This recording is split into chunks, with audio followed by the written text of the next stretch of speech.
Membres des comités de soutien. Très chers membres du staff technique et les joueurs, je vais succinctement vous présenter le rapport d'activité du bureau que j'ai conduit pour la saison 2021-2022. Mon rapport va se présenter en 6 points qui ne sont pas très longs.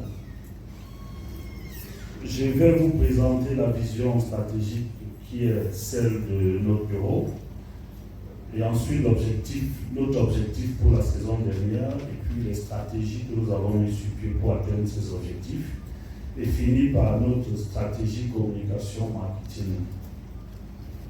En ce qui concerne notre vision stratégique, l'intention pour nous, c'est de transformer complètement notre équipe première en une véritable équipe professionnelle. Il y avait pour objectif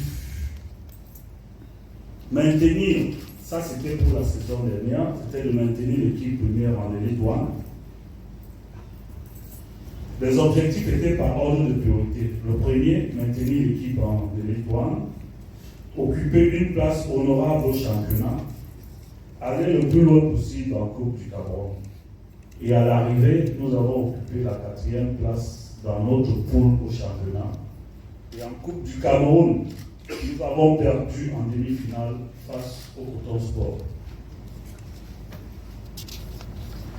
En ce qui concerne les différentes stratégies que nous avons mises sur pied pour atteindre nos objectifs,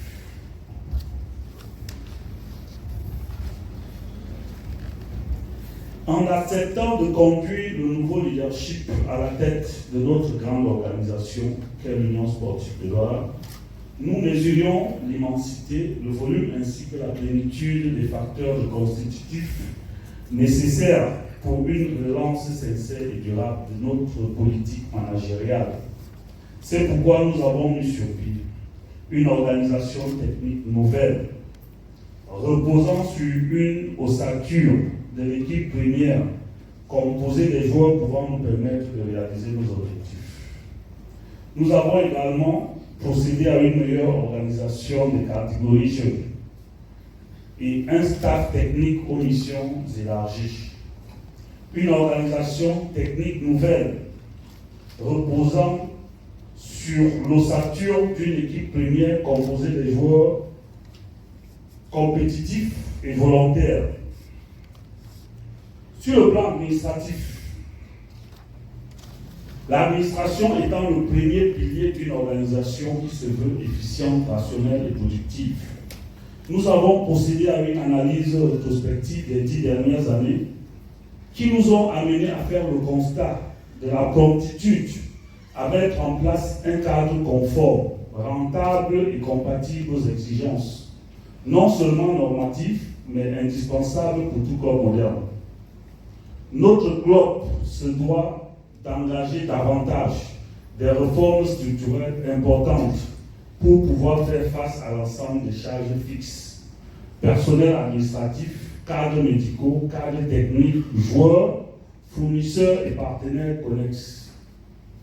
Nous avons également, sous la demande du congrès que nous avons tenu au mois de février de l'année dernière, initié une révision des statuts de notre association afin de les rendre conformes à la nouvelle loi 2018-018 du 15 juillet 2018 relative à l'organisation et à la promotion des activités sportives, des activités physiques et sportives au Cameroun. Nous avons également élaboré un règlement intérieur du club, un manuel de procédure pour rendre les opérations beaucoup plus passables. Nous avons engagé un travail de reconquête, de séduction, pour reconstituer le socle existentiel de notre association, pour que l'Union sportive de Douala redevienne le club aux millions de supporters. Le label Union sportive de Douala doit retrouver une place à la hauteur de son patrimoine historique revendiqué.